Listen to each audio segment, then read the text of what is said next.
Доколку ги погледнеме податоците низ овие 4 години, она што можеме да го констатираме во суштина дека преовладуваат опаѓачки, односно негативни трендови,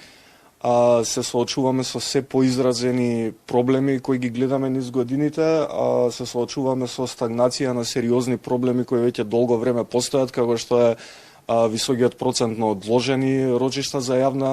главна расправа.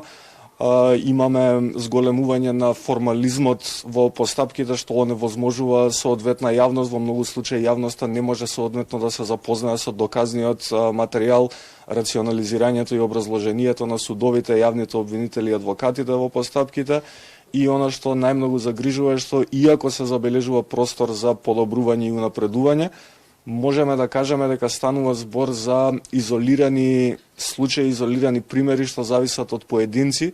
кои во суштина не се инструментализираат од самиот систем, не преводјаат во системски решенија.